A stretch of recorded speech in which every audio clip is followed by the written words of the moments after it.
करण्यासाठी आता राज ठाकरे सज्ज झालेत. कारण मनसेच्या पक्षांतर्गत निवडणूक अध्यक्ष निवडीसाठी बैठक होणार आहे. यावेळी राज ठाकरे कोणावर जबाबदारी सोपवणार हे बघणं महत्त्वाचं असणार आहे आणि म्हणूनच ही बैठक महत्त्वाची ठरेल. शरद पवार 3 दिवस बारामती दौऱ्यावर आहेत. दुष्काळग्रस्त भागाचा ते पाहणी दौरा करणार आहेत. शरद पवार आज इंदापूर आणि पुरंदरमधल्या दुष्काळ स्थितीचा आढावा घेणार आहेत. शिक्षक विधान परिषद निवडणुकीचा अर्ज मागे घेण्याचा आजचा शेवटचा दिवस आहे. कोण अर्ज मागे घेणार याबद्दल उत्सुकता असेल आणि त्यामुळे आजचा दिवस निर्णायक ठरेल. आंध्रच्या मुख्यमंत्रीपदी तेलुगु देसमचे अध्यक्ष चंद्राबाबू नायडू शपथ घेतील आणि विजयवाडामध्ये त्यासाठी जय्यत तयारी करण्यात आली. पंतप्रधान नरेंद्र मोदींसह अनेक महत्त्वाचे नेते इथे उपस्थित असतील. महाराष्ट्राचे मुख्यमंत्री एकनाथ शिंदे हे देखील शपथविधीला उपस्थित राहणार आहेत. मनोज जरांगे पाटील यांच्या उपोषणाचा आजचा 5वा दिवस आहे आणि त्यांची प्रकृती काहीशी खालावली आहे. सगळे सोयऱ्यांच्या अधिसूचनेची अंमलबजावणी करून मराठा समाजाला ओबीसी प्रवर्गातून आरक्षण द्या ही त्यांची प्रमुख मागणी आहे आणि यासाठी त्यांचं आमरण उपोषण सुरू आहे. गेल्या 10 महिन्यातलं जरांगे पाटील यांचं हे 4थं उपोषण आहे. पुढची बातमी मुंबईकरांसाठी महत्त्वाची, कारण मुंबई महानगर प्रदेशात मोसमी पाऊस अधिकृतपणे सुरू झाला असला तरी मुंबईला पाणीपुरवठा करणाऱ्या धरण क्षेत्रात दमदार पावसाची प्रतीक्षा कायम आहे. धरणांमध्ये मंगळवारी गेल्या 3 वर्षातला निचांगी म्हणजे 5.64% इतकाच पाणीपुरवठा साठा शिल्लक आहे आणि पुढचे काही दिवस मुंबईकरांना त्यामुळे पाणी जपून वापरावं लागेल. बातमी ठाण्यातली. जिल्ह्यातील धरण क्षेत्रातही अजूनही पावसानं हजेरी लावलेली नाही. पाणी पातळीत घट होतीये. पावसानं दडी मारली आहे. त्यामुळे ठाणे जिल्ह्यावरही पाणी कपातीची टांगती तलवार आहे. ठाणे जिल्ह्याच्या ग्रामीण भागात पावसानं हजेरी लावलेली नाही आणि त्यामुळे पेरण्या खोळंबल्या आहेत. राखीव साठ्यातले उपलब्ध पाणी अधिकाधिक काळ वापरता यावं यादृष्टीनं खबरदारीचा उपाय म्हणून मुंबई महापालिकेनं 5 जूनपासून 10% पाणी कपात लागू केली आहे. ठाणे, भिवंडी, निजामपूर महापालिका आणि इतर गावांना करण्यात येणाऱ्या पाणी पुरवठ्यातही 10% कपात करण्यात आली आहे. जलाशयांमधील उपयुक्त साठ्यामध्ये सुधारणा होईपर्यंतही पाणी कपात लागू राहील. आधीच पाणी टंचाई असताना येत्या गुरुवारी पूर्व उपनगरातील काही भागात पाणीपुरवठा बंद असेल. वाशीनाका इथे जलद्वार बसवण्याच्या कामासाठी गुरुवारी म्हणजे 13 जूनला सकाळी 11 ते रात्री 11 पर्यंत चेंबूर, गोवंडी, देवनार आणि मानखुर्द परिसरात पाणीपुरवठा बंद असेल. बातमी पुण्यातली. पीएमपी प्रशासनानं प्रवाशांच्या सोयीसाठी 6 बस मार्गांचा विस्तार करण्याचं ठरवलं आणि त्यामुळे प्रवाशांची सोय होऊ शकेल. सोमवारपासून त्याची अंमलबजावणी सुरू झाली आहे. पिंपरी चिंचवडमधली बातमी. प्रशासकीय कामकाजामध्ये पारदर्शकता आणि गतिमानता आणून पेपरलेस कारभार होण्यासाठी पिंपरी चिंचवड महापालिकेनं ई-ऑफिस प्रणाली सुरू केली. कागदपत्रांचं व्यवस्थापन करण्यातही ही प्रणाली विकसित केली जाते आणि त्यासाठी शासकीय अभिलेखांचं संगणकीय स्वरूपात जतन केलं जाईल.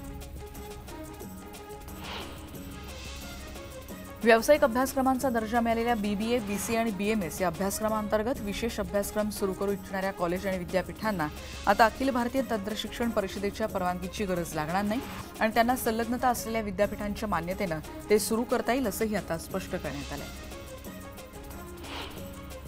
परदेशातील विद्यापीठांच्या धर्तीवर भारतातील विद्यापीठ आणि उच्च शिक्षण संस्थांमध्ये वर्षातून 2दा प्रवेश मिळेल आणि याबद्दल विद्यापीठ अनुदान आयोगानं परवानगी दिली. जुलै आणि ऑगस्ट त्याचबरोबर जानेवारी आणि फेब्रुवारी अशा 2 वेळांमध्ये ही प्रवेश प्रक्रिया राबवली जाईल.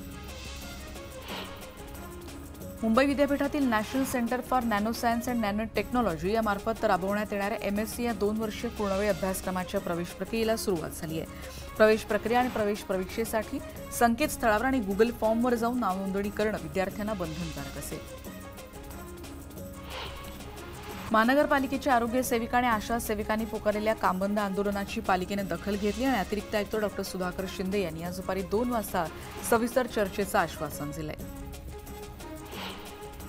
मुंबईतली एक महत्त्वाची बातमी. सागरी किनारा मार्गाचा दुसरा बोगदा सोमवारपासून सुरू झाला आणि उत्तर दिशेने जाणाऱ्या मार्गिकेवरून मंगळवारी मोठ्या संख्येनं वाहनांनी धाव घेतली.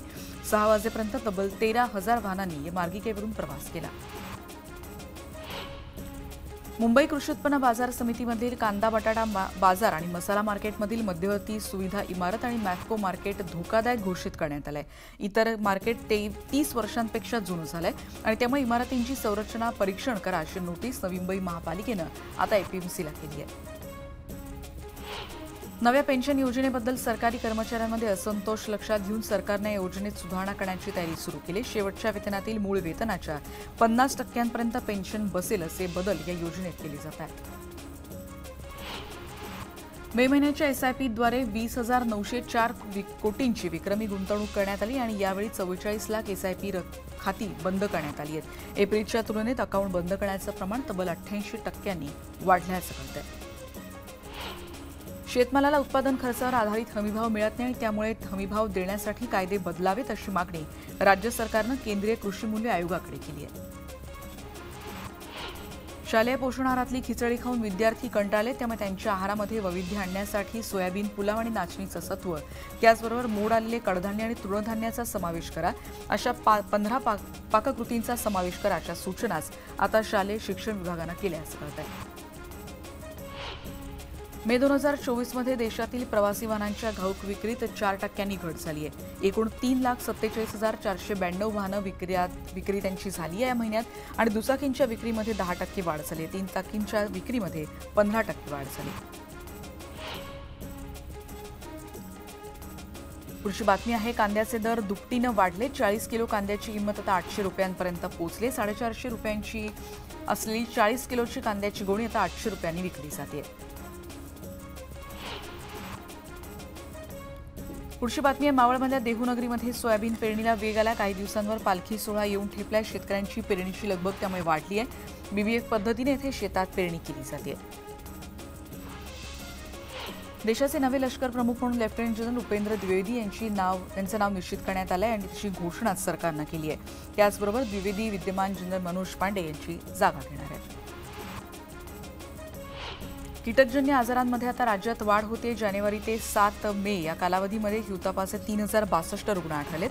राज्यातल्या एकूण रुग्णांपैकी 80% रुग्ण मुंबई आणि गडचिरोली जिल्ह्यातले आहेत. आरोग्य विभागानं इथली रुग्णसंख्या कमी करण्यासाठी पावलं उचलायला सुरुवात केली आहे. जम्मू काश्मीरच्या कठुआमध्ये पाणी मागण्याच्या बहाण्यानं घरात घुसून दहशतवाद्यांनी गोळीबार केला, ज्यात 2 जण जखमी झाले आणि यानंतर झालेल्या चकमकीत एका दहशतवाद्याचा खात्मा झालाय. दुसऱ्याचा शोध सुरू आहे. आणखीन 2 दहशतवादी लपून बसल्याची शक्यता इथे व्यक्त होते. सुरक्षा दलाकडून सर्च ऑपरेशन केलं जात आहे. पूर्व द्रुतगती महामार्गावर विक्रोळी घाटकोपर उड्डाणपुलाजवळ एका ट्रकचा अपघात झालाय. ट्रकनं या डिव्हायडरला धडक दिली आणि त्यामुळे इथे दुर्घटना घडली आहे. मुंबईकडे येणारी वाहतूक त्यामुळे मंदावली आहे. जळगावमधली बातमी. आसुदा ते मन्यारखेडा रस्त्यावरच्या रेल्वे बोगद्यात साचलेल्या पावसाच्या पाण्यात एका शेतकऱ्याचा मृत्यू झाल्याचं कळतंय. मयत शेतकऱ्याच्या नातेवाईकांना आर्थिक मदत करावी आणि सरकारी नोकरी त्यांना दिली जावी यासाठी संतापलेल्या ग्रामस्थांनी रेल्वे बोगद्यातच ठिय्या आंदोलन केलंय. हिंगोली वसमत परिसरामध्ये मुसळधार पाऊस पडला. अनेक नागरिकांच्या घरात पाणी शिरलेलं आहे. नागरिकांना प्रशासनानं सुरक्षित स्थळी हलवलंय. वादळी वाऱ्यामुळे काही गावांमध्ये वीज पुरवठाही खंडित झालाय. मध्य रेल्वेतल्या भुसावळ विभागाकडून धावणाऱ्या बडनेरा नाशिक मेमू गाडीला केवळ 8 डबे आहेत, त्यामुळे प्रवाशांची गैरसोय होते. अनेकांना गाडीत उभं राहण्यासाठी जागा मिळत नाही आणि त्यामुळे रेल्वे प्रशासनानं 9 मे पासून बडनेरा नाशिक मेमूला 4 डबे वाढवलेत. प्रवाशांना त्यामुळे दिलासा मिळाला. सोशल मीडियावरून मोदी का परिवार हटवा असं आवाहन एक्सवरून पंतप्रधानांनी केलंय. मोदी का परिवारमधून निश्चितच बळ मिळालं. तुमचं प्रेम आणि आशीर्वाद कायम राहू दे. आपले संबंध असेच अतूट राहतील असं यावेळी पंतप्रधानांनी म्हटलंय. माझ्या विजयामध्ये बीड जिल्ह्याचे पालकमंत्री धनंजय मुंडे आणि आमदार सुरेश धस यांचा वाटा असल्याचं विधान राष्ट्रवादी शरद पवार गटाचे खासदार बजरंग सोनवणे यांनी केलं आहे आणि यामुळे बीडच्या राजकीय वर्तुळात सध्या चर्चा रंगतात. बीड जिल्ह्याच्या जनतेचं जसं श्रेय आहे तसंच बीड जिल्ह्यातील 2 माणसांचे मी आभार मानेन असं देखील त्यांनी यावेळी म्हटलंय. बीडच्या केसमध्ये ते बोलत होते. राज्यसभेवर पार्थ पवार यांना पाठवण्याची तयारी सध्या जोरदार सुरू आहे. प्रफुल्ल पटेल यांच्या राज्यसभेच्या रिक्त कार्यकाळासाठी पार्थ पवार यांचं नाव राष्ट्रवादीच्या वतीनं देण्यात आल्याची माहिती सध्या सूत्रांकडून कळते. मुंबईतल्या राष्ट्रवादीच्या कार्यालयात एक बैठक झाली, ज्यात सुनील तटकरे, प्रफुल्ल पटेल आणि पार्थ पवार हजर होते. महाविकास आघाडीत मंचरमध्ये बिघाडी झाल्याचं समोर आलं. अमोल कोल्हेंनी त्यांच्या सत्कार कार्यक्रमामध्ये देवदत्त निकम यांचा भावी आमदार उल्लेख केला आणि ठाकरेंचे कार्यकर्ते चांगलेच भडकले. त्यावेळी शाब्दिक चकमक झाली. शिवसेनेच्या कार्यकर्त्यांनी जोरदार घोषणाबाजी केली आणि निकमांचा भावी आमदाराचा उल्लेख करताच शिवसैनिकांनी सत्कार कार्यक्रमातून काढता पाय घेतला. खासदार संदीपान भुमरे यांनी मनोज जरांगे पाटील यांची भेट घेतली आणि या दोघांमध्ये 45 मिनिटं चर्चा झाली. सरकार सकारात्मक आहे आणि आरक्षणासंदर्भात मुख्यमंत्र्यांशी बोलणार असल्याचं भुमरेंनी म्हटलंय. काळजी घ्या, आम्हाला तुमची गरज आहे अशी भावनाही भुमरेंनी यावेळी व्यक्त केली. मुंबई बंगलोर महामार्गावरची घटना आपण बघतोय. पोर्शे कार अपघाताची इथे पुनरावृत्ती झाली आहे, कारण कोणी तक्रार दिली नाही. त्यामुळे हे कारण पुढे करत हिंजवडी पोलिसांनी चालकाला सोडून दिले. सीसीटीव्हीमध्ये या भीषण अपघाताची दृश्य मात्र कैद झाली आहेत. चंद्रपुरातली बातमी आहे. राजुरा तालुक्यातल्या वरुड रोड गावातल्या बियर बारमध्ये ग्राहकांनी तोडफोड केली. बारचा मालक आणि त्याच्या मुलावर प्राणघातक हल्ला केलाय. बिलावरून झालेल्या वादानंतर 3 आरोपींनी बार मालकाच्या डोक्यावर दारूच्या बाटल्या फोडल्यात. पोलिसांनी एका हल्लेखोराला ताब्यात घेतला, इतर दोघांचा शोध सुरू आहे. बांधकामासाठी खोदलेल्या खड्ड्यात पडून एका 6 वर्षाचा मुलगा गंभीर जखमी झाल्याची घटना पुण्यातल्या शिवणे परिसरात घडली आहे. प्रथमेश कुसाळकर असं त्याचं नाव कळतंय. सायकलवर खेळत असताना ही दुर्घटना घडली आहे. व्यावसायिकाच्या बेजबाबदारपणामुळे ही घटना घडल्याचा आरोप करत दोषींवर कारवाईची मागणी पालकांनी केली आहे. डॉक्टरपतीच्या त्रासाला कंटाळत डॉक्टर पत्नीनं आत्महत्या केल्याचा धक्कादायक प्रकार उघड झाला. या घटनेनं सोलापूरच्या सांगोल्यामध्ये खळबळ उडाली आहे. या प्रकरणी संबंधित डॉक्टरवर गुन्हा दाखल करण्यात आलाय. फरार डॉक्टर आरोपीचा म्हणजेच तिच्या पतीचा शोध सध्या घेतला जातोय. जळगावमधली बातमी. आसोदा ते मन्यारखेडा रस्त्यावरच्या रेल्वे बोगद्यामध्ये साचलेल्या पाण्याचा अंदाज आला नाही, त्यामुळे पाण्यात बुडून शेतकऱ्याचा मृत्यू झालाय. पाण्यात गेलेल्या बैलाची सुटका करत असताना अपघात झालाय. सुकलाल माळी असं मयत व्यक्तीचं नाव कळतंय.